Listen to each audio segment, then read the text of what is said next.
Biftehim bejn Kooperattivi Malta u l-Aġenzija Maltija tal-Ikel, Malta għandha l-ewwel kooperattiva tal-ikel tal-konsumatur fiż-żona tal-Pitkalija f'Taqali. Għal kuntrarju ta' negozji tradizzjonali, il-Kooperattiva tal-Ikel mhijiex ta' kumpanija jew investitur wieħed, iżda tal-membri tagħha stess. Bħalissa hemm 39 membru uffiċjali u 75 membru reġistrat li jistgħu jivvotaw fuq id-deċiżjonijiet u jipproponu ideat ġodda. Il-kap eżekuttiv ta' Kooperattivi Malta Daniel Xkembri qal li fil-ftit jiem li ilha miftuħa jidher li l-poplu qed jifhem il-kunċett tant li l-membri qed jiżdiedu kuljum. Id-demografija tan-nies li qed jiġu biex ikunu parti mill-kooperativa huma ta' kull etajiet. Jiġifieri aħna qed nattiraw dak li huma konxi tal-prezzijiet.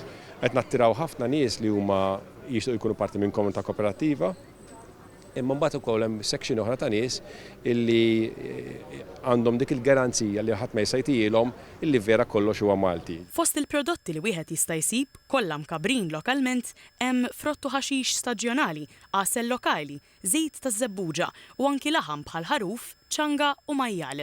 Il-kap eżekuttiv tal-Malta Food Agency Brian Vella spjega li dan huwa kunċett ġdid ta' kif jitwassal l-ikel u li l-Aġenzija hija impenjata biex tibni l-pontijiet bejn il-produtturi u l-konsumatur. Il-Ministru għall-Ekonomija Silvio Xkembri qal li l-mudell tal-kooperattivi għadu validu sal-lum. Semma kif anke fil-pandemija dan kien mudell li baqa' miexi l qudiem u jsir iktar ta' suċċess jekk jiġi replikat. Min-naħa tiegħu il-Ministru għall-Agrikoltura Anton Refalo qal li dan l-avveniment huwa storiku mhux biss għas-settur imma wkoll għall-pajjiż. Saħaq dwar l-importanza li jinxtaraw jiġi konsmat prodott lokali biex jingħata l-appoġġ